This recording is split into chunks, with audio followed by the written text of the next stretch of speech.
السلام علیکم ورحمۃ اللہ وبرکاتہ۔ نحمده ونصلی علی رسولہ الکریم، اما بعد فاعوذ باللہ من الشیطان الرجیم، بسم اللہ الرحمن الرحیم، رب اشرح لی صدری ویسر لی امری واحلل عقدۃ من لسانی یفقہوا قولی۔ اور جب میرے بندے آپ سے میرے بارے میں سوال کریں تو کہہ دیجئے بے شک میں قریب ہوں، میں پکارنے والے کی پکار کا جواب دیتا ہوں۔ جب وہ مجھے پکارے تو ان کو چاہیے کہ وہ میرا حکم مانیں اور مجھ پر ایمان رکھیں تاکہ وہ ہدایت پائیں۔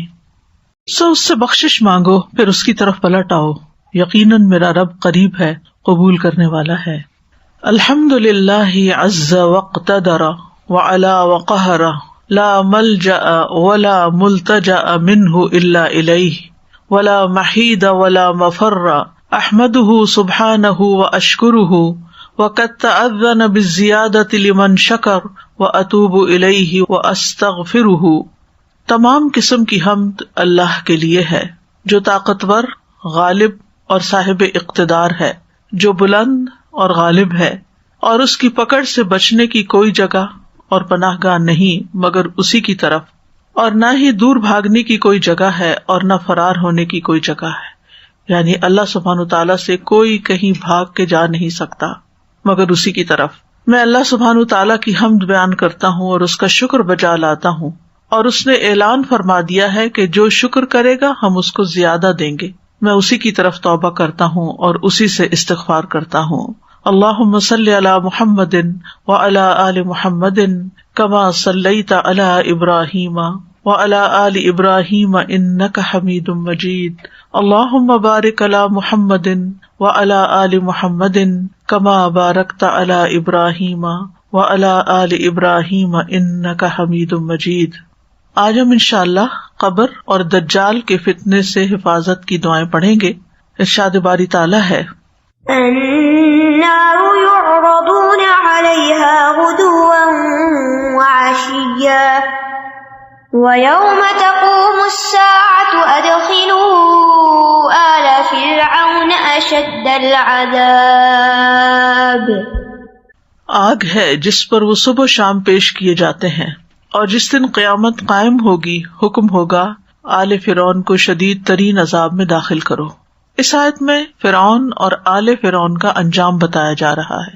موسیٰ علیہ السلام جب بنی اسرائیل کو لے کر شہر سے نکل گئے تو فرعون کو اس کی خبر ہوئی، وہ لشکر تیار کر کے ان کے پیچھے آیا اور موسیٰ علیہ السلام کو بنی اسرائیل کے ہمراہ دریائے قلزم کی طرف جاتے ہوئے دیکھا۔ فرعون نے بھی اپنے لشکروں کے ساتھ ان کا پیچھا کیا۔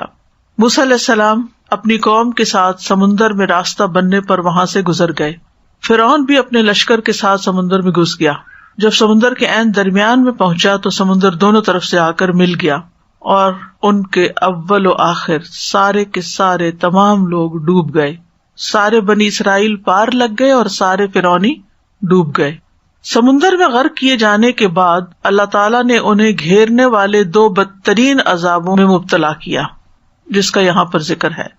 ایک ہے قیامت تک ہونے والا عذاب، جسے عذاب قبر یا عذاب برزخ کہا جاتا ہے، جو موت اور آخرت کے درمیانی وقفے میں انہیں آگ کی صورت میں ہو رہا ہے، جس پر وہ صبح و شام پیش کیے جاتے ہیں۔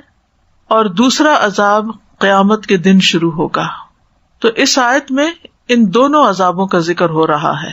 النار یعنی آگ کا عذاب ہے آل فرعون کے لیے، یعرضون علیہا غدوا وعشیا، جس آگ پر وہ صبح و شام پیش کیے جاتے ہیں۔ یہ ہو گیا ایک عذاب جو اس وقت ہو رہا ہے۔ اور دوسرا ہے وَيَوْمَ تَقُومُ السَّاعَةُ، اور جس دن قیامت قائم ہوگی اس وقت اس سے بھی بڑا عذاب ہوگا، کہا جائے گا ادخلوا آل فرعون اشد العذاب، آل فرعون کو شدید ترین عذاب میں داخل کرو۔ جنت کا ذکر جب ہم پڑھتے ہیں تو قرآن مجید میں آتا ہے جنتیوں سے کہا جائے گا ادخلوا فیہا بسلام، لیکن یہاں کہا گیا ادخلوا آل فرعون اشد العذاب، یعنی اللہ سبحانہ تعالیٰ ان سے بات بھی نہیں کرنا چاہیں گے، اور فرشتے پھر مار مار کے دھکے دے کے ان کو آگ کی طرف لے جائیں گے۔ تو النار یعرضون علیہا غدوا وعشیا، یعنی فرعون اور اس کی آل کو صبح اور شام آگ پر پیش کیا جاتا ہے۔ غدوب کہتے ہیں دن کے پہلے حصے کو، اور عشی کہتے ہیں دن کے آخری حصے کو۔ صبح شام سے مراد صرف specifically morning and evening time نہیں ہوتا، بلکہ یہ محاورتاً بولا جاتا ہے ہمیشہ کسی کام کے کرتے رہنے کے لیے. وہ کہتے ہیں نا کہ بس اس کا تو صبح شام یہی طریقہ ہے. تو اردو میں بھی کس معنی میں استعمال ہوتا ہے صبح شام؟ مسلسل، یعنی مستقل طور پر وہ تو یہی کرتا ہے، کیونکہ صبح کرتا ہے اور پھر شام ہوتی ہے تو شام، اور صبح ہوتی ہے شام ہوتی ہے، یوں ہی زندگی تمام ہوتی ہے، یعنی کہ وہ اسی کام میں لگا ہوا ہے. اور اگر اس کو صبح اور شام کے طور پر بھی لیا جائے لٹرل میننگ میں، تو اس کا مطلب یہ کہ صبح کے وقت انہیں آگ پر لایا جاتا ہے اور پھر شاید بریک ہوتی ہے اور پھر دوبارہ شام کو. اور یہ بھی عذاب کی شدید قسم ہے، کیونکہ جب تکلیف سے گزر کر انسان تھوڑا آرام کرنے لگتا ہے اور پھر اس تکلیف میں پڑ جائے، جیسے اگر کسی کو کووڈ ہوا ہے اور تھوڑے دن ٹھیک ہوا اور دوبارہ کووڈ ہو گیا، تو یہ بھی تکلیف کی شدید قسم ہوتی ہے. حدیث سے بھی پتہ چلتا ہے کہ ہر بندے کو قبر میں صبح و شام اس کا ٹھکانہ دکھایا جاتا ہے. رسول اللہ صلی اللہ علیہ وسلم نے فرمایا، جب تم میں سے کوئی مر جاتا ہے تو صبح و شام اس کا ٹھکانہ اس پر پیش کیا جاتا ہے. اگر وہ جنت والوں میں سے ہے تو اسے جنت والوں کا مقام دکھایا جاتا ہے، اور اگر وہ دوزخ والوں میں سے ہوتا ہے تو دوزخ والوں کا مقام اسے دکھایا جاتا ہے، اور اس سے کہا جاتا ہے یہ تیرا ٹھکانہ ہے جب تک کہ اللہ تمہیں قیامت کے دن اٹھا کر اس جگہ نہ پہنچا دے. تو اب یہ جو ہے کہ وہ صبح شام اس پہ پیش کیے جاتے ہیں، تو اس کا کیا مطلب ہے کہ وہ صرف جا کے دیکھتے ہیں؟ نہیں، وہاں ان کو عذاب بھی ہوتا ہے، کیونکہ آیت کا اگلا حصہ بتاتا ہے وَيَوْمَ تَقُومُ السَّاعَةُ أَدْخِلُوا آلَ فِرْعَوْنَ أَشَدَّ الْعَذَابِ، یعنی پہلے عذاب سے بھی زیادہ شدید عذاب کی طرف ان کو لے جاؤ. تو اس سے یہ بھی پتہ چلتا ہے کہ قبر کا عذاب جہنم کے عذاب سے کم درجے کا ہے، کیونکہ جہنم ایک بہت بڑی چیز ہے اور قبر جو ہے وہ ایک چھوٹی جگہ ہے. وَيَوْمَ تَقُومُ السَّاعَةُ أَدْخِلُوا آلَ فِرْعَوْنَ أَشَدَّ الْعَذَابِ، اور جس دن قیامت قائم ہو جائے گی تو عذاب کے فرشتوں سے کہا جائے گا کہ اب آل فرعون کو شدید ترین عذاب میں داخل کر دو. پہلا عذاب جو ہے قیامت کے دن برپا ہونے تک ان کی روحوں کو دیا جا رہا ہے. آپ کو یاد ہوگا کہ نبی صلی اللہ علیہ وسلم جب معراج پر تشریف لے گئے تھے تو اس وقت ان کو کیا دکھایا گیا تھا؟ آل فرعون کو دکھایا گیا تھا کہ وہ آگ پہ پیش کیے جا رہے ہیں. تو وہاں ظاہر ہے کہ آسمانوں پر روحیں ہی ہیں، اور جب قیامت کا دن ہوگا تو ان کے جسموں اور روحوں کو یکجا کر کے جہنم میں ڈالا جائے گا، یعنی جسم اور روح دونوں پر سزا ہوگی. اب یہاں پر ہم دیکھتے ہیں کہ وہ پانی میں گئے ہیں نا، جسم ان کے پانی میں گھل گئے، روح ان کی قبض کر لی گئی، اور یہ عذاب وہاں روح پر پیش کیا جا رہا ہے. اور قیامت کے دن کا عذاب اس لیے بھی زیادہ سخت ہوگا کہ وہ جسم اور روح دونوں پر ہوگا. اور یہ عذاب صرف فرعونیوں کے لیے خاص نہیں ہے، بلکہ تمام مجرموں کو قبر میں ڈالنے پر عذاب شروع ہو جاتا ہے، اور آخرت کا عذاب جو فیصلہ ہونے کے بعد ہوگا وہ تو بہت ہی سخت ہوگا. اس کے علاوہ ایک اور مثال بھی ہمیں قرآن مجید سے ملتی ہے، اور وہ ہے قوم نوح کے بارے میں جو پانی میں ڈوبے تھے. سورۃ نوح میں ارشاد باری تعالیٰ ہے وَقَدْ أَضَلُّوا كَثِيرًا وَلَا تَزِدِ الظَّالِمِينَ إِلَّا ضَلَالًا مِّمَّا خَطِيئَاتِهِمْ أُغْرِقُوا فَأُدْخِلُوا نَارًا فَلَمْ يَجِدُوا لَهُم مِّن دُونِ اللَّهِ أَنصَارًا. اور یقیناً انہوں نے کثیر تعداد کو بھٹکا دیا، یعنی قوم نوح کی اکثریت بھٹکی ہوئی تھی. تو نوح علیہ السلام نے ان کے خلاف بد دعا کی. انہوں نے کیا کہا؟ وَقَدْ أَضَلُّوا كَثِيرًا وَلَا تَزِدِ الظَّالِمِينَ إِلَّا ضَلَالًا، کہ تو اب ان ظالموں کو گمراہی میں ہی زیادہ کر، یعنی اب ان کی ہدایت کا وقت ختم ہو چکا ہے، اس لیے اب ان پر عذاب آنا ہی چاہیے. تو عذاب آ گیا. مما خطیئاتہم اغرقوا، اپنی ہی خطاؤں کی وجہ سے ان کو غرق کر دیا گیا، وہ ڈبو دیے گئے. فادخلوا نارا، پانی کا عذاب آیا تھا ان پر بھی، فرعونیوں پہ بھی پانی کا عذاب آیا تھا، ان پہ بھی پانی کا عذاب آیا، لیکن پانی میں جانے کے باوجود آگ میں سزا دی جا رہی ہے. چونکہ یہ غیب کا معاملہ ہے، ہمیں تو صرف قرآن کی نص کو، چونکہ ہمارا ایمان ہے کہ جو کہہ رہی ہے سچ کہہ رہی، اور جو احادیث ہے نبی صلی اللہ علیہ وسلم کی وہ سچ بتا رہی. اب یہ ہوتا کیسے ہے؟ اللہ تعالیٰ کے لیے تو کچھ بھی مشکل نہیں. یعنی ہوا کیا تھا، جب وہ ڈوبے تھے پھر وہ پانی آہستہ آہستہ نیچے اترا، اتنے تک ان کے جسم گل سڑ گئے، زمین کی مٹی میں مل گئے یا ہواؤں میں اڑ گئے یا جہاں بھی.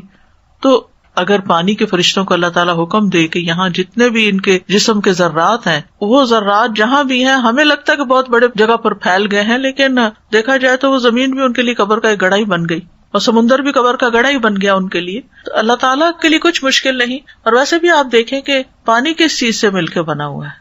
2 گیسز سے، H2O. آپ دیکھیے ایک جلتی ہے اور دوسری جلاتی.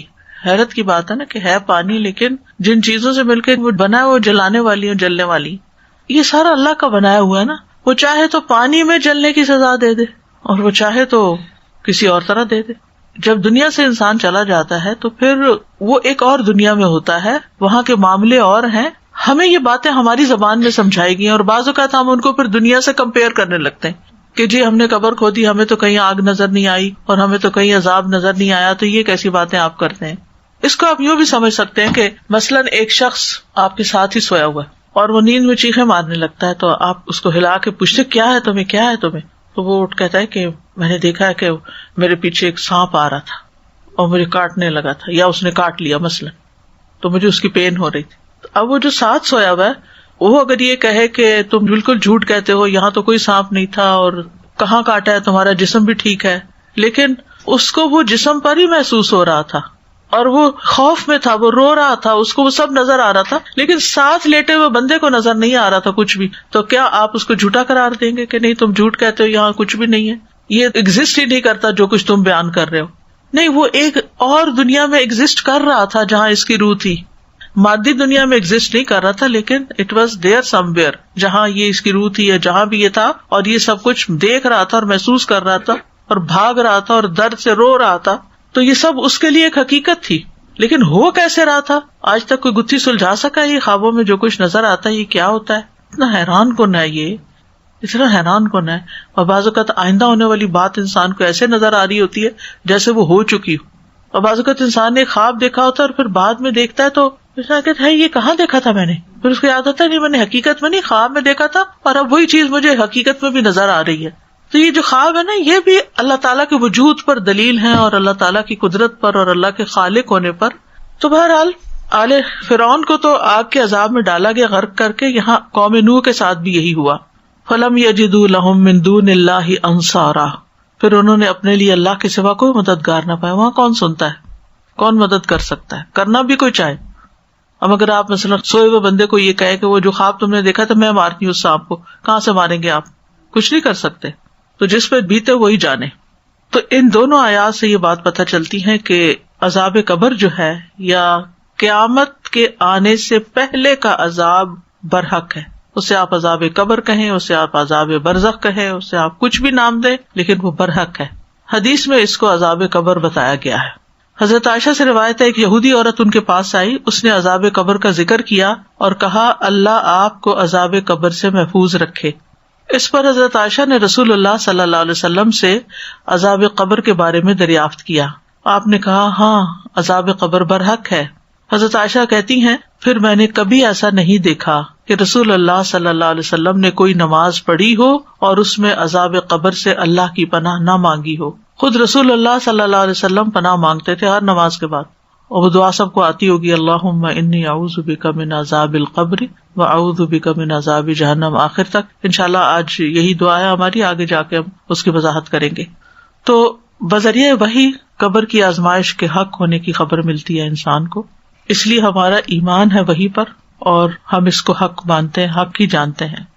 اسماء بنت ابی بکر کہتی ہیں کہ رسول اللہ صلی اللہ علیہ وسلم خطبے کے لیے کھڑے ہوئے تو آپ نے اس آزمائش کا ذکر فرمایا جس میں ہر شخص کو قبر کے اندر مبتلا ہونا پڑے گا. جب آپ نے یہ ذکر کیا کہ ہر شخص کا قبر میں امتحان ہوگا تو مسلمان رونے لگ گئے، آہو بکا کرنے لگے، حتیٰ کہ ان کے رونے کی آوازوں سے میں نبی صلی اللہ علیہ وسلم کی بات سمجھ نہ سکی کہ آپ کیا فرما رہے، کیونکہ مائک اسپیکر وغیرہ تو نہیں ہوتے تھے. آپ بات کر رہے تھے اور صحابہ نے رونا شروع کر دیا اور رونے کی آوازوں میں آپ کی آواز دب گئی. جب ان کی آہو بکا رک گئی تو میں نے ایک قریبی شخص سے کہا کہ اللہ تیرے لیے برکت فرمائے. رسول اللہ صلی اللہ علیہ وسلم نے آخر میں کیا فرمایا تھا؟ اس نے کہا آپ صلی اللہ علیہ وسلم نے فرمایا مجھے وحی کی گئی ہے کہ قبروں میں تمہاری فتنہ دجال جیسی آزمائش ہوگی، یعنی ایک سخت ٹیسٹ ہوگا. نبی صلی اللہ علیہ وسلم نے فرمایا اگر مجھے یہ ڈر نہ ہوتا کہ تم لوگ اپنے مردوں کو دفن کرنا چھوڑ دو گے تو میں اللہ سے دعا کرتا کہ تمہیں قبر کا عذاب سنا دے. یعنی جب مردے کو دفن کرتے ہیں اور فرشتے اس کے ساتھ بات کر رہے ہوتے ہیں اور اس کا ٹیسٹ لے رہے ہوتے ہیں تو وہ باتیں جو ہیں وہ تمہیں سنوا دی جاتی. یا یہ کہ پھر اس کے بعد اگر اس کو کوئی سزا ہوتی ہے اور وہ رونا دھونا کرتا ہے تو وہ رونا دھونا سنوا دیا جاتا.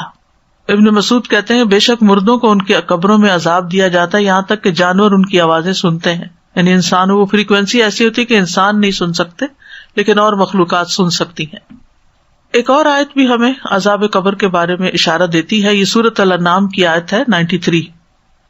وَلَوْ تَرَىٰ إِذِ الظَّالِمُونَ فِي غَمَرَاتِ الْمَوْتِ وَالْمَلَائِكَةُ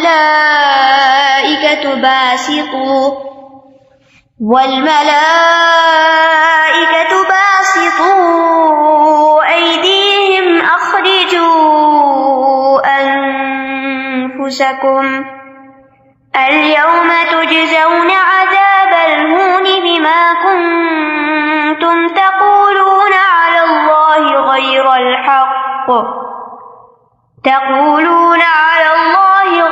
الْحَقِّ وَكُنتُمْ عَنْ آيَاتِهِ تَسْتَكْبِرُونَ. اور اگر آپ اس وقت دیکھ سکتے جب ظالم لوگ موت کی سختیوں میں گھرے ہوئے ہوتے ہیں اور فرشتے اپنے ہاتھوں کو پھیلائے ہوئے ہوتے ہیں. ہم تو نہیں دیکھتے لیکن قرآن بتاتا ہے کہ مرنے والے کے پاس فرشتے بیٹھے ہوتے ہیں اور اپنے ہاتھ آگے کرتے ہیں, کہتے ہیں نکالو اپنی جانیں, آج تم رسوائی کے عذاب سے سزا دیے جاؤ گی اس وجہ سے کہ تم اللہ پر ناحق باتیں کہتے تھے اور تم اس کی آیات سے تکبر کرتے تھے. یعنی اس کی آیات پر جھکتے نہیں تھے یا ان کو مانتے نہیں تھے. یہاں بنیادی طور پر کفر کرنے والوں, تکبر کرنے والوں, اللہ کی بات نہ ماننے والوں کی بات کی جا رہی ہے کہ جب ان کی موت کا وقت آتا ہے تو اس وقت سخت ترین تکلیف ان کو ہوتی ہے, سکرات موت میں ہوتے ہیں اور فرشتے ان کو مار رہے ہوتے ہیں, ڈانٹ رہے ہوتے ہیں اور ان کو دھمکا رہے ہوتے ہیں کہ الیوم تجزون عذاب الہون, آج تمہیں ذلت کا عذاب دیا جائے گا, سخت ذلیل کیا جائے گا. اچھا, اب ایک تو یہ ہے کہ جب موت کا وقت ہوتا ہے اس وقت بھی سزا ہو رہی ہوتی ہے, لیکن یہ آج کون سا ہے, مرنے کا دن ہے, یعنی مرنے کے بعد سے تمہاری سزا شروع ہو جائے گی, یہ مطلب ہے. تو وَلَوْ تَرَىٰ إِذِ الظَّالِمُونَ فِي غَمَرَاتِ الْمَوْتِ, غمرات الموت کا مطلب ہے موت کی سختیاں, سکرات, مشکلات. غمرہ کا مطلب ہوتا ہے شدت, سختی. اصل میں غمرہ کہتے ہیں کسی چیز کو جو ڈھانپ لیتی ہے. غامر اس پانی کو کہتے ہیں جو ہر طرح کے اثرات کو چھپا کر زائل کر دے. یعنی زیادہ پانی ہوتا ہے تو اس کے اندر جو برتن میں کچھ میل کچیل ہوتی ہے وہ پھر نظر نہیں آتی. تو یہاں سے پھر یہ شدتوں اور تکلیفوں کے لیے بھی استعمال ہونے لگا.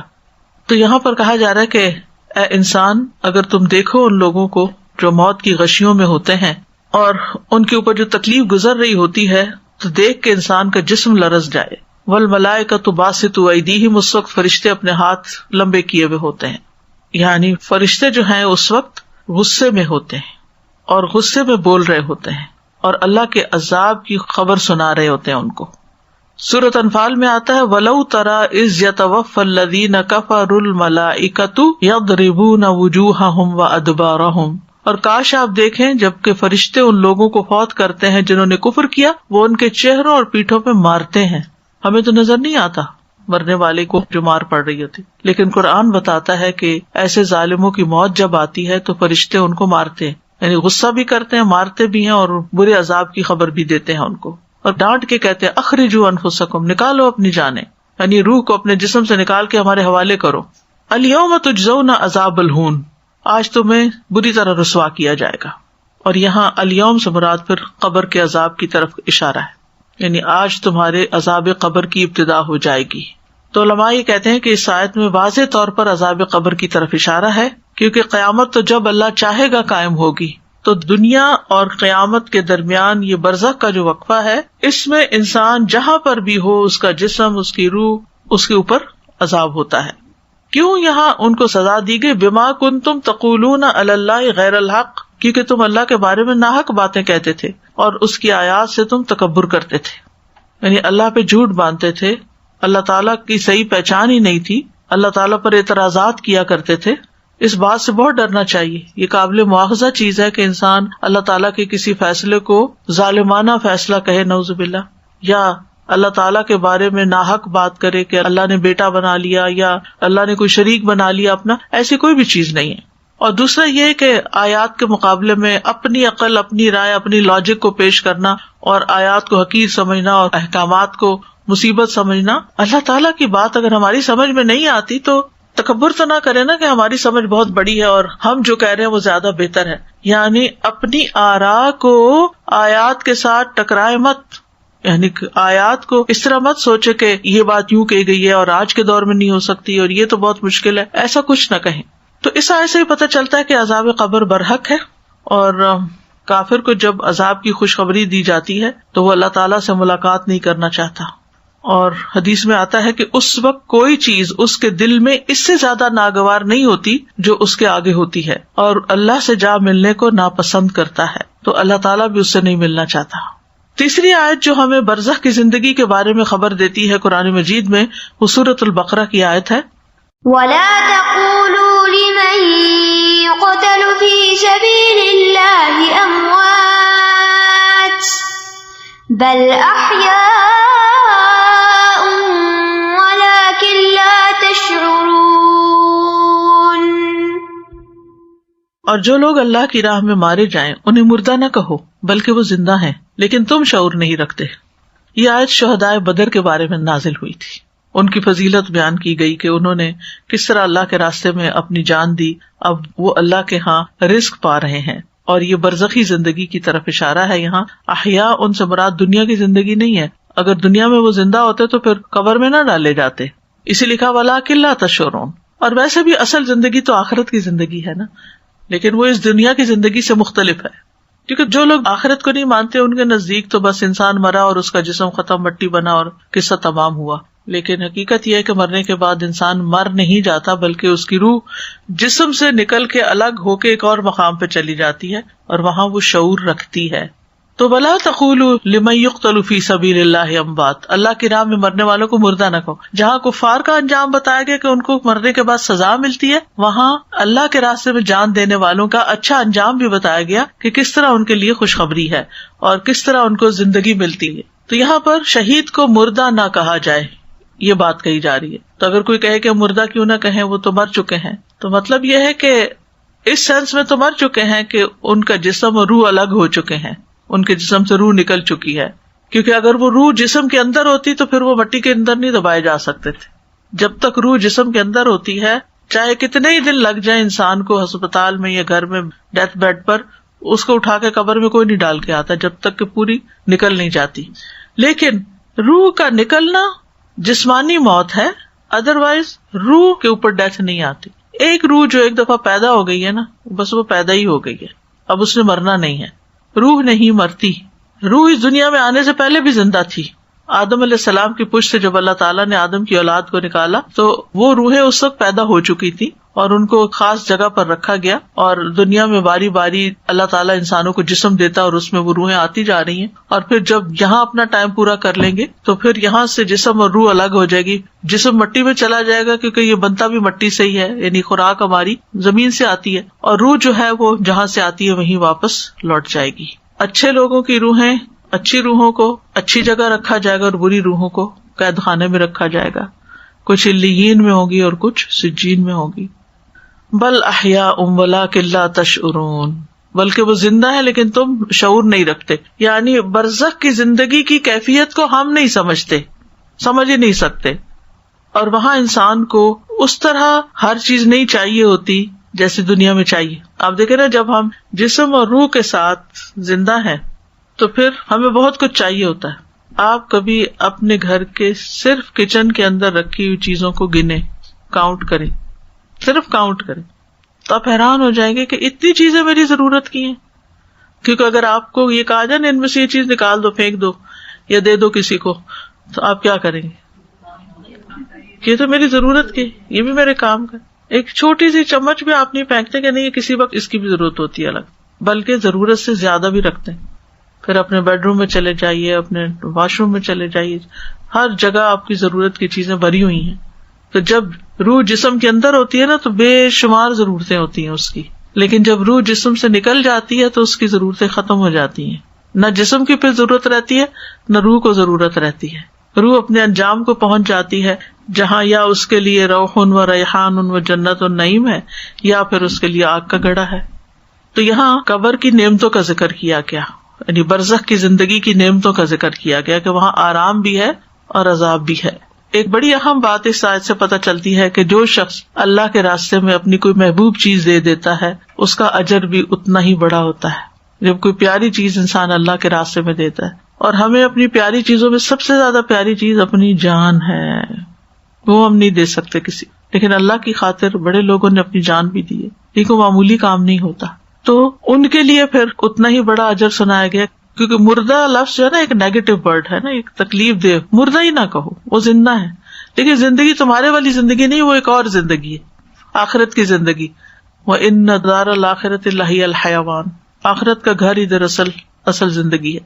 جہاں تک شہید کی زندگی کا تعلق ہے تو رسول اللہ صلی اللہ علیہ وسلم نے فرمایا، جب تمہارے بھائی احد میں شہید کر دیے گئے تو اللہ نے ان کی روحوں کو سبز رنگ کے پرندوں کے پیٹوں میں کر دیا جو جنت کی نہروں پر آتے ہیں، یعنی ان کو وہاں ایک اور طرح کے جسم دے دیے، وہاں کے پھل کھاتے ہیں، پھر سونے کی قندیلوں میں لوٹ جاتے ہیں جو عرش کے سائے میں لٹک رہی ہیں، وہاں تک پہنچ گئے. جب انہوں نے وہاں کے کھانے پینے اور راحت اور آرام کے مزے دیکھے تو کہا، کون ہے جو ہمارا یہ پیغام ہمارے بھائیوں تک پہنچا دے کہ ہم جنت میں زندہ ہیں، ہمیں رزق دیا جاتا ہے تاکہ وہ جہاد سے بے رغبت نہ ہو جائیں اور لڑائی میں بزدلی نہ دکھائیں. تو اللہ تعالیٰ نے فرمایا، تمہارا یہ پیغام میں ان تک پہنچا دوں گا. تو اس وقت یہ آیت نازل ہوئی تھی سورۃ البقرہ کی، وَلَا تَحْسَبَنَّ الَّذِينَ قُتِلُوا فِي سَبِيلِ اللَّهِ أَمْوَاتًا بَلْ أَحْيَاءٌ عِندَ رَبِّهِمْ يُرْزَقُونَ. وہ لوگ جو اللہ کی راہ میں مارے گئے ان کے بارے میں ہرگز یہ خیال نہ کیجیے کہ مردہ ہیں، بلکہ وہ زندہ ہیں اور اپنے رب کے پاس رزق دیے جاتے ہیں. تو اس سے یہ پتہ چلتا ہے کہ شہید کے ساتھ اسپیشل معاملہ کیا جاتا ہے. تو بہرحال مرنے کے بعد کوئی مجرم کی حیثیت سے دنیا سے جاتا ہے اور کوئی محسن کی حیثیت سے، اور جیسا کوئی معاملہ کرتا ہے ویسا ہی اس کے ساتھ معاملہ کیا جاتا ہے، ویسا ہی اس کو ٹریٹ کیا جاتا ہے. جیسا کرو گے ویسا بھرو گے. ہر شخص کو سوچنا چاہیے کہ وہ اپنے کل کے لیے کیا لے کے جا رہا ہے. یا ایھا الذین آمنوا اتقوا اللہ ولتنظر نفس ما قدمت لغد. ہر شخص کو یہ فکر ہونی چاہیے کہ کل کے لیے کیا تیار کیا، آخرت کے لیے کیا تیار کیا ہے. اس لیے اپنی نیت کو بار بار خالص کرنے کی ضرورت رہتی ہے.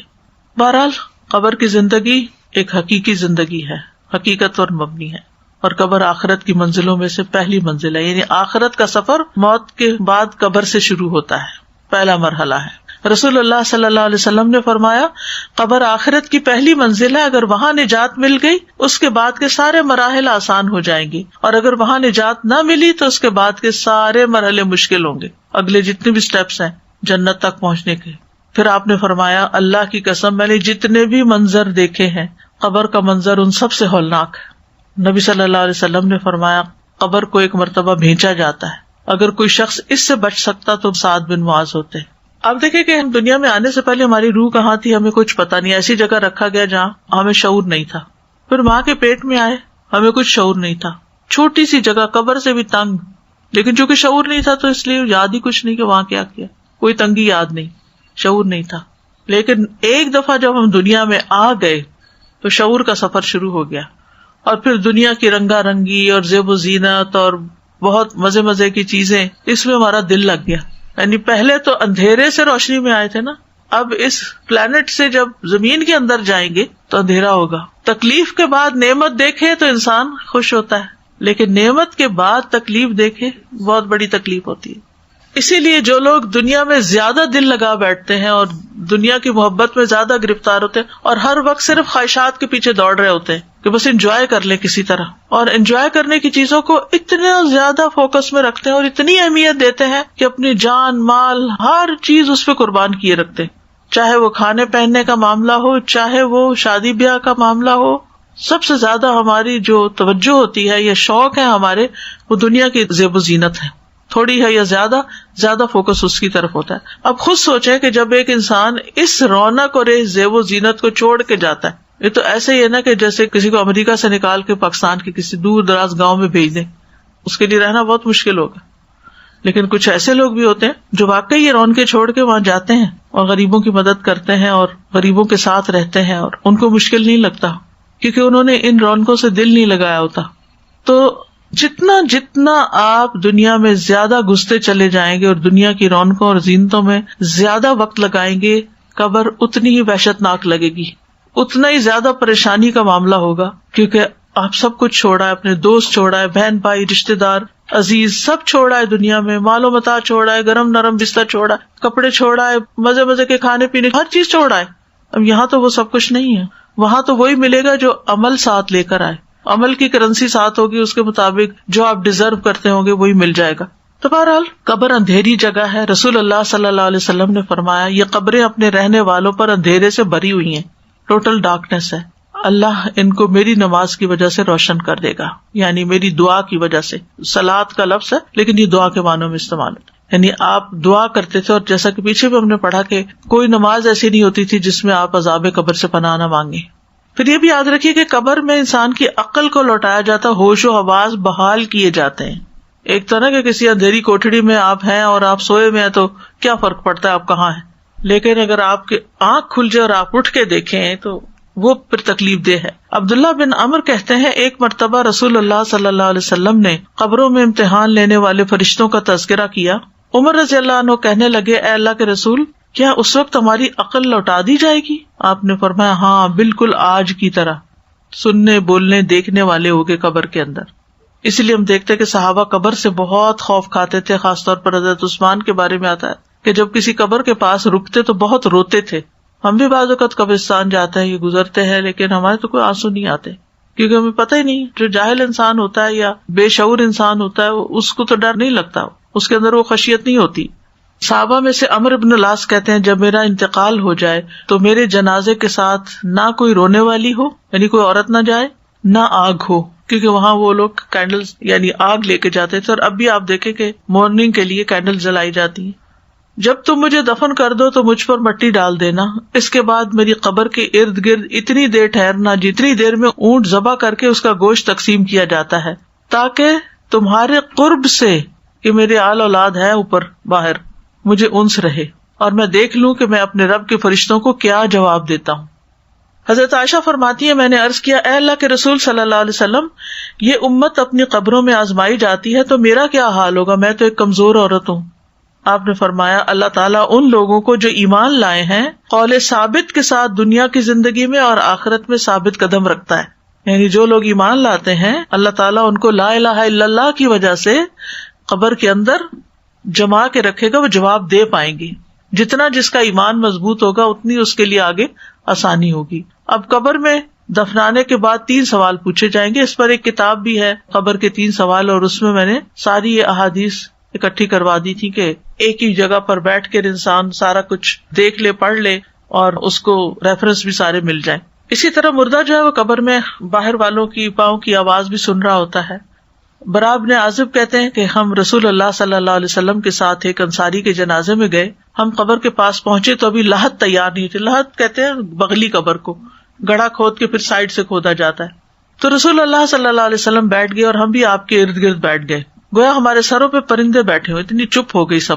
آپ کے ہاتھ میں چھڑی تھی، آپ سے زمین کو رید رہے تھے. آپ نے سر اٹھایا اور فرمایا اللہ سے قبر کے عذاب سے پناہ مانگو، یعنی قبر کے عذاب کی امان مانگو.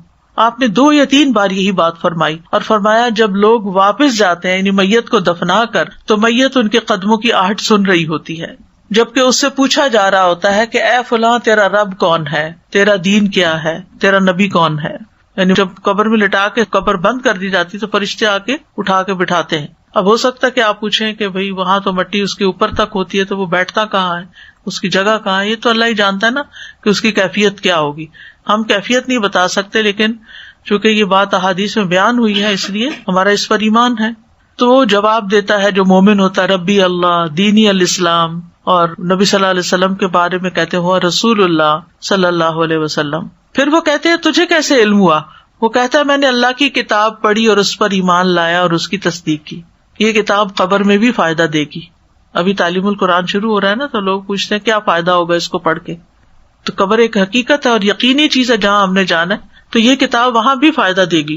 پھر آسمان سے منادی کرنے والا کہتا ہے میرے بندے نے سچ کہا، اسے جنت کا بستر بچھا دو، اس کو جنت کا لباس پہنا دو، اس کے لیے جنت کی طرف سے دروازہ کھول دو. تو وہاں جنت کی طرف سے ہوائیں، راحتیں اور خوشبوئیں آنے لگتی ہیں اور اس کی قبر کو انتہائی وسیع کر دیا جاتا ہے اور اس کو کہا جاتا ہے اب تم سو جاؤ جیسے ایک دلہن سو جاتی ہے. یعنی بہت اعلیٰ درجے کی ٹریٹمنٹ کی جاتی ہے اس کے ساتھ. کیونکہ اس نے سارے جواب صحیح دیے، اس آزمائش اور فتنے سے باہر نکلا، ٹیسٹ پاس کر لیا۔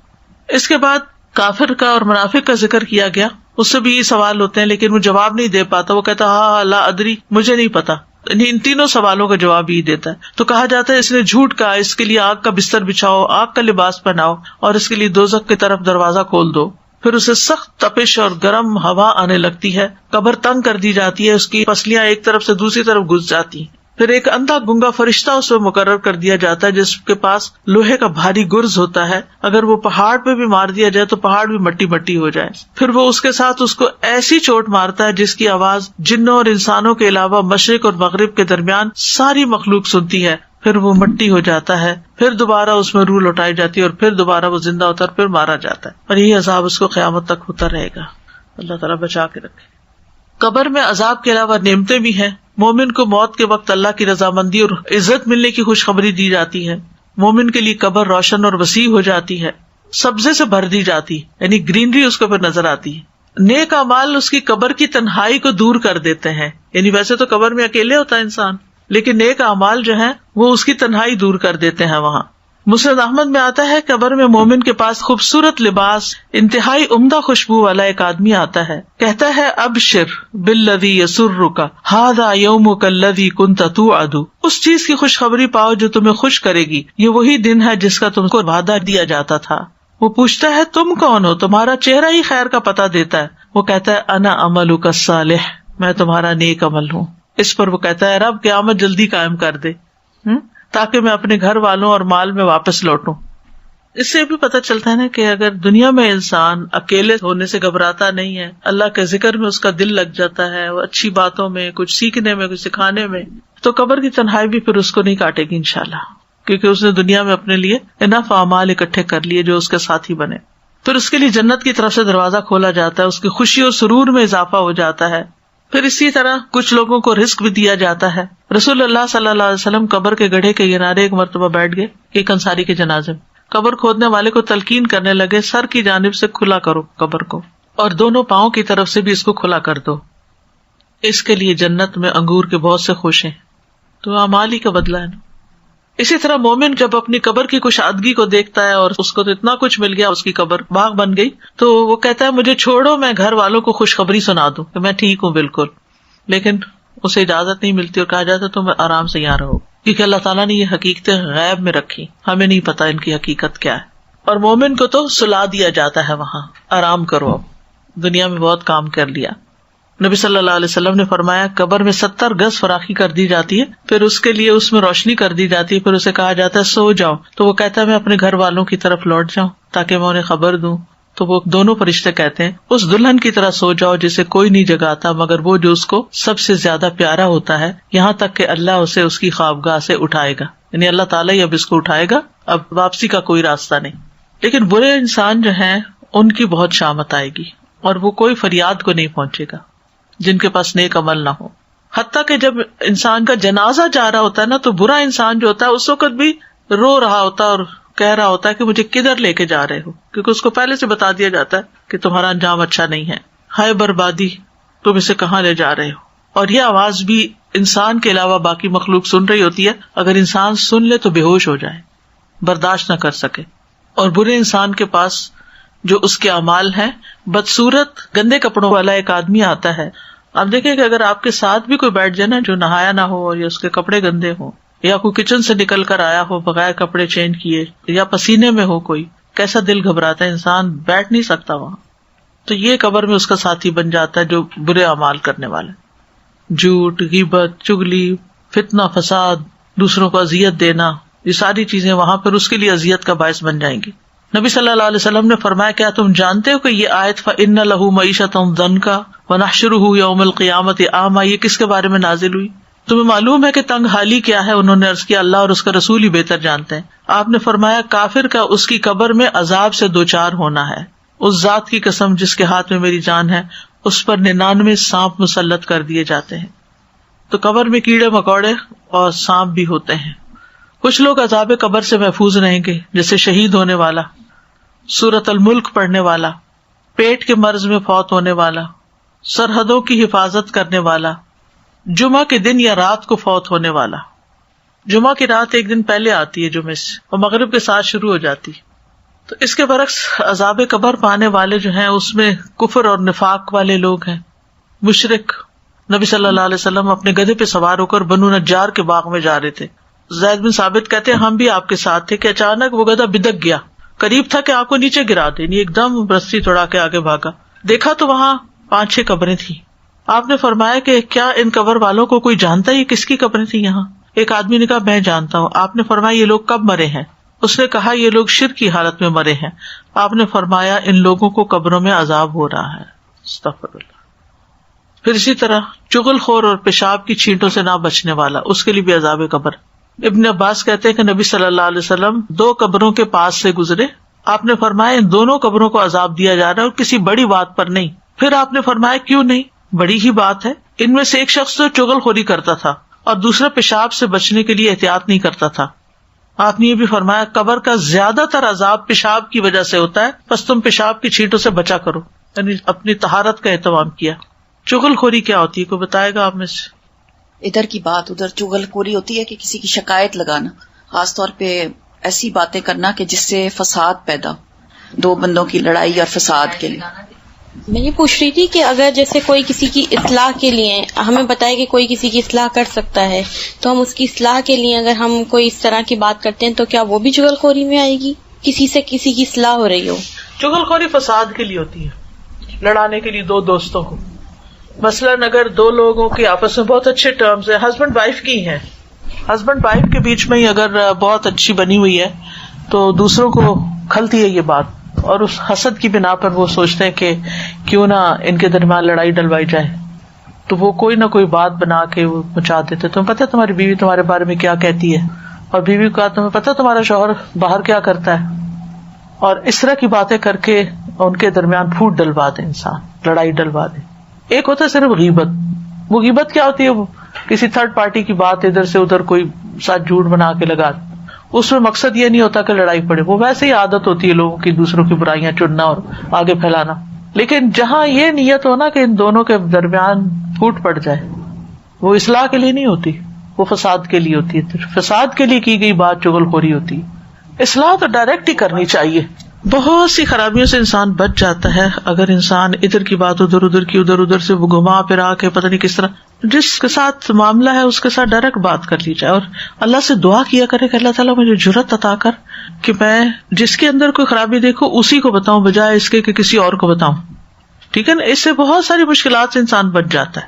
اللہ یہ کہ اس کو سمجھ نہیں آ رہی کہ وہ کیا طریقہ اختیار کرے. تو مشورے کے لیے کسی سے انسان بات کر سکتا ہے، لیکن ایسی خواہ مخواہ میں باتیں نہیں کرنی چاہیے، سیف سائڈ. دوسری چیز جو عذاب قبر کا باعث بنتی ہے وہ پیشاب کی چھینٹیں ہیں.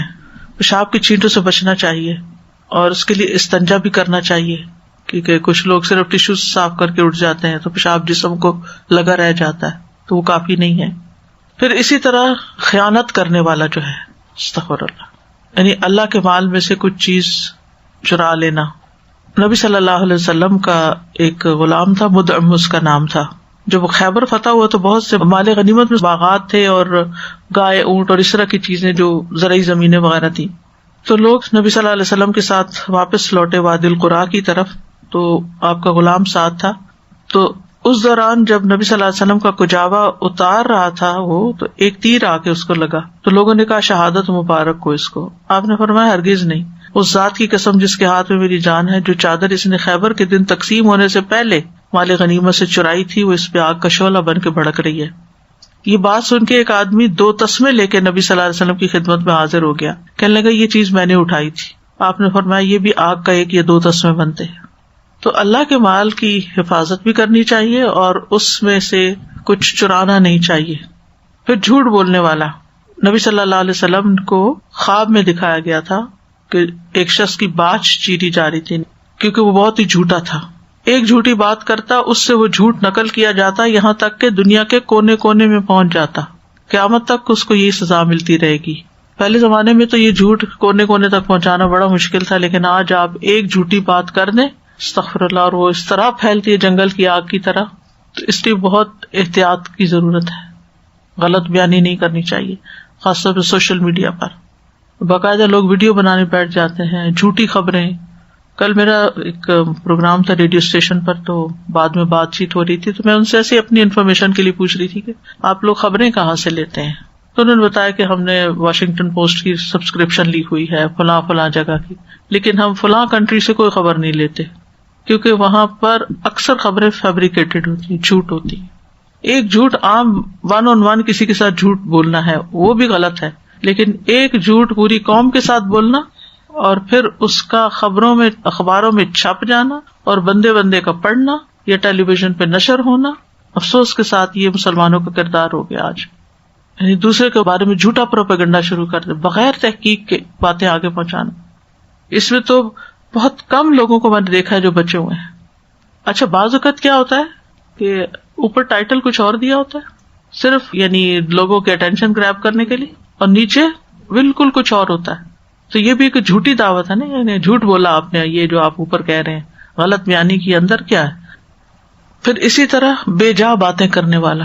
نبی صلی اللہ علیہ وسلم نے فرمایا جب کوئی مرنے والا مرتا ہے اور اس پر رونے والا کھڑا ہو اور کہے کہ اے میرے پہاڑ یا وا جبل ہو، یعنی ایک ان کا طریقہ تھا کسی کو بڑا بنانے کا نا، جیسے کہتے ہیں آئرن وومن، اور یعنی پہاڑ جیسا حوصلہ اور فلاں، اے میرے سردار، یہ اس طرح کے کوئی اور الفاظ اس کے بارے میں کہے میت کے بارے میں، تو میت پر 2 فرشتے مقرر کیے جاتے ہیں جو اس کے سینے پہ گھونسے مارتے ہیں اور پوچھتے ہیں تم ایسے ہی تھے.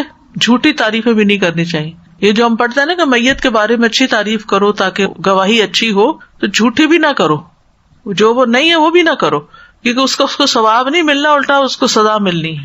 پھر اسی طرح علم حاصل کرنے کے بعد مرتد ہونے والا. حضرت انس کہتے ہیں کہ ایک شخص پہلے عیسائی تھا پھر مسلمان ہو گیا، اس نے سورۃ البقرہ اور آل عمران پڑھی، وہ نبی صلی اللہ علیہ وسلم کا کاتب بن گیا، پھر مرتد ہو کر دوبارہ عیسائی بن گیا، کہنے لگا جو کچھ میں نے لکھ کے دیا ہے وہ میں نے لکھا ہے، اس کے سوا محمد کو کچھ بھی معلوم نہیں صلی اللہ علیہ وسلم. تو اللہ نے اس کو موت دے دی، لوگوں نے اسے دفن کیا، صبح ہوئی تو وہ زمین سے باہر پھینکا ہوا تھا. لوگوں نے کہا کہ یہ محمد صلی اللہ علیہ وسلم کے ساتھیوں کا کام ہے، چونکہ ان کا دین چھوڑا تو اس لیے. انہوں نے پھر دوبارہ اس کو دفن کیا، اس زیادہ گہری قبر کھودی، صبح ہوئی تو پھر وہ باہر تھا، پھر تیسری دفعہ پھر ایسے ہی کیا. اب یہ کہ اس کے بعد وہ سمجھ گئے کہ یہ کسی انسان کا کام نہیں ہے، یہ اللہ کی طرف سے ہو رہا ہے کہ زمین اس کو نہیں پناہ دے رہی. اب قبر کے عذاب کے علاوہ فتنہ دجال جو ہے ایک بہت بڑا فتنہ ہے جو زمین کا سب سے بڑا فتنہ ہے. نبی صلی اللہ علیہ وسلم نے فرمایا حضرت آدم کی پیدائش سے لے کر قیامت کے درمیانی وقفے میں دجال سے زیادہ کوئی بڑا واقعہ پیش نہیں آیا. ہر نبی نے دجال سے ڈرایا. پھر یہ کہ جب دجال آ جائے گا تو اس کے بعد ایمان لانا کسی کو فائدہ نہیں دے گا. رسول اللہ صلی اللہ علیہ وسلم فرمایا دجال میری امت میں نکلے گا، یعنی آپ کی امت اس وقت ہوگی دنیا میں جب دجال سامنے آئے گا. مکہ اور مدینہ کے سوا پوری دنیا میں یہ فتنہ پھیل جائے گا. دجال داہنی آنکھ سے کانا ہوگا، اس کی آنکھ پھولے ہوئے انگور کی طرح ہوگی، گھنے بالوں والا ہوگا، اس کی دونوں آنکھوں کے درمیان کاف فا را لکھا ہوا ہوگا. وہ دن بڑے سخت دن ہوں گے جب دجال آئے گا.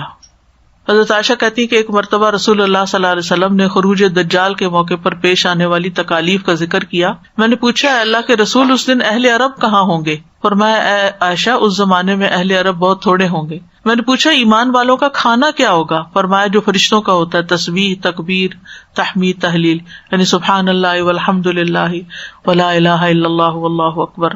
میں نے پوچھا ان دنوں کون سا مال بہتر ہوگا؟ نبی صلی اللہ علیہ وسلم نے فرمایا وہ طاقتور غلام جو اپنے مالک کو پانی پلا سکے. رہا کھانا تو وہ تو ہوگا ہی نہیں، یعنی کھانے کے لیے کوئی چیز نہیں بچے گی. اللہ تعالیٰ اس فتنے سے محفوظ رکھے. آپ صلی اللہ علیہ وسلم نے یہ بھی فرمایا تمہارے بعد ایک گمراہ کن کذاب آئے گا، اس کے سر کے پچھلے حصے میں شکنیں بنی ہوئی ہوں گی گھنگرالے بالوں کی وجہ سے. آپ نے یہ 3 بار فرمایا پہچان کرانے کے لیے کہ امت پہچان جائے اور اس کی باتوں میں نہ آئے. آپ صلی اللہ علیہ وسلم نے فرمایا، صحیح بخاری کی روایت ہے، دجال جس وقت خروج کرے گا اس کے ساتھ پانی اور آگ ہوگی. جو چیز لوگوں کو آگ نظر آئے گی وہ ٹھنڈا پانی ہوگا، جو پانی نظر آئے گا وہ جلانے والی آگ ہوگی، یعنی چیزوں کی شکل بدل جائے گی. تم میں سے جو شخص اسے پائے اسے چاہیے کہ آگ دینے والی چیز میں غوطہ لگائے کیونکہ میٹھا اور ٹھنڈا پانی ہوگا. آپ صلی اللہ علیہ وسلم نے یہ بھی فرمایا کہ تمہارے بعد ایک گمراہ کن کذاب آئے گا جس کے سر میں پیچھے سے شکنیں بنی ہوں گی اور وہ یہ دعویٰ کرے گا کہ میں تمہارا رب ہوں. یعنی اصل فتنہ کیا ہے کہ وہ رب ہونے کا دعویٰ کرے گا. تو جو شخص یہ کہہ دے لست ربنا، تم نہیں ہو ہمارے رب، لیکن ربنا اللہ، ہمارا رب تو اللہ ہے، علیہ توکلنا، اس پر ہم نے توکل کیا، وَإِلَيْهِ أَنَبْنَا، اسی کی طرف ہم نے رجوع کیا، نعوذ باللہ من شرک، ہم تیرے شر سے اللہ کی پناہ میں اپنے آپ کو دیتے ہیں، یعنی جو رد چاہیے ہوگی اس کو رد کرنے کے لیے. اس سلسلے میں جو دعائیں نبی صلی اللہ علیہ وسلم نے سکھائیں، نبی صلی اللہ علیہ وسلم ہر نماز کے بعد یہ دعا پڑھا کرتے تھے، اللہم انی اعوذ بک من عذاب القبر واعوذ بک من فتنۃ المسیح الدجال واعوذ بک من فتنۃ المحیا وفتنۃ الممات اللہم انی اعوذ بک من المأثم والمغرم. حضرت عائشہ فرماتی ہے کہ میں نے رسول اللہ صلی اللہ علیہ وسلم کو نماز کے اندر دجال کے فتنے سے پناہ مانگتے سنا. جہاں ربی جل نہیں پڑھتے ہیں نا اس ٹائم پر رسول اللہ صلی اللہ علیہ وسلم نے فرمایا جب تم میں سے کوئی تشہد پڑھ کر فارغ ہو، اتحیات پڑھ لیا، درود شریف پڑھ لیا، تو 4 چیزوں سے اللہ کی پناہ مانگے، جہنم کے عذاب سے، قبر کے عذاب سے، زندگی اور موت کے فتنے سے، اور مسیح الدجال کے شر سے. یہ پناہ مانگنا نماز کا حصہ ہے ایک طرح سے. آپ صلی اللہ علیہ وسلم صحابہ کو یہ دعا اس طرح سکھاتے تھے جیسے قرآن کی کوئی سورت سکھاتے ہیں. اور بعض علماء تو یہ کہتے ہیں کہ اگر یہ دعا نہ پڑھی جائے تو نماز ہی پوری نہیں ہوتی، یعنی نماز انکمپلیٹ رہتی ہے. پھر ایک اور دعا ہے، اللہم انی اعوذ بک من البخل واعوذ بک من الجبن واعوذ بک ان ارد الی ارذل الامور واعوذ بک من فتنۃ الدنیا واعوذ بک من عذاب القبر. اے اللہ میں تیری پناہ میں آتا ہوں بخل سے، اور میں تیری پناہ میں آتا ہوں بزدلی سے، اور میں تیری پناہ میں آتا ہوں کہ میں ناکارہ عمر میں پہنچا دیا جاؤں، اور میں تیری پناہ میں آتا ہوں دنیا کی آزمائش سے اور قبر کے عذاب سے. صحابہ اپنے بچوں کو یہ دعا سکھایا کرتے تھے. ایک اور دعا ہے، اللہم انی اعوذ بک من فتنۃ النار وعذاب النار وفتنۃ القبر وعذاب القبر ومن شر فتنۃ الغنی ومن شر فتنۃ الفقر واعوذ بک من شر فتنۃ المسیح الدجال. اے اللہ بے شک میں تیری پناہ میں آتا ہوں آگ کے فتنے سے اور آگ کے عذاب سے، قبر کے فتنے سے اور قبر کے عذاب سے، اور غنا یعنی امیر ہونے کی آزمائش کے شر سے، اور فقر کی آزمائش کی شر سے. یعنی دونوں ایکسٹریم پر ہو تو بہت مشکل ہوتا ہے. اور میں تیری پناہ میں آتا ہوں جھوٹے مسیح کے فتنے کی برائی سے، یعنی مسیح الدجال کے فتنے سے. ایک اور دعا ہے، اللہم رب جبرائیل و میکائیل و رب اسرافیل اعوذ بک من حر النار ومن عذاب القبر. اے اللہ جبرائیل اور میکائیل کے رب اور اسرافیل کے رب، میں تیری پناہ لیتا ہوں آگ کی تپش سے اور قبر کے عذاب سے. صحیح بخاری کی ایک اور روایت ہے، اللہم انی اعوذ بک من الکسل والحرم والمأثم والمغرم ومن فتنۃ القبر وعذاب القبر ومن فتنۃ النار وعذاب النار. اے اللہ یقیناً میں تیری پناہ لیتا ہوں سستی سے بچنے کے لیے، بہت زیادہ بڑھاپے سے، گناہ سے، قرض سے، قبر کی آزمائش سے، قبر کے عذاب سے، اور آگ کی آزمائش سے اور آگ کے عذاب سے. پھر ہے اللہم انی اعوذ بک من الکفر والفقر وعذاب القبر. اے اللہ بے شک میں تیری پناہ لیتا ہوں کفر سے اور فقر سے اور قبر کے عذاب سے. اللہ سبحانہ وتعالی ہم سب کو اس سے محفوظ رکھے. استاد وہ عذاب کے بارے میں پوچھنا تھا کہ روح نہیں مرتی، جسم مر جاتا ہے، تو جسم جو قبر میں رہتی ہے تو جو عذاب صبح شام ہوتی ہے تو لا کے مطلب روح سے جسم کو ملایا جاتا ہے. جی وہ طریقہ کیا ہوتا ہے ملانے کا وہ اللہ ہی جانتا ہے، لیکن صحیح عقیدہ یہی ہے کہ دونوں پہ ہوتا ہے عذاب. کیونکہ لین سجین میں تو چلے گئے، ایک یہ باڈی یہاں ہے تو پھر روح سزا کا جیسے سورج آسمان پہ اور اس کا کنیکشن ہمارے ساتھ بھی ہوتا ہے. ہاں جی، ریز ہم تک بھی پہنچ رہی ہوتی ہے، دھوپ لگتی ہے ہمیں. استاذہ میرا یہ کوشچن ہے کہ جیسے ہم آج کل سن رہے ہیں کہ مسیح دجال کے فتنے سے، مطلب یہ بہت سنتے آ رہے ہیں، بٹ آئی فیل کہ آپ کو لگتا ہے کہ وہ بہت قریب ہے، like with in few years, کیونکہ کچھ بہت ڈر لگتا ہے سوچ کے. کچھ بھی نہیں کہہ سکتے کیونکہ یہ بھی غیب سے تعلق رکھتا ہے معاملہ، اللہ ہی بہتر جانتا ہے.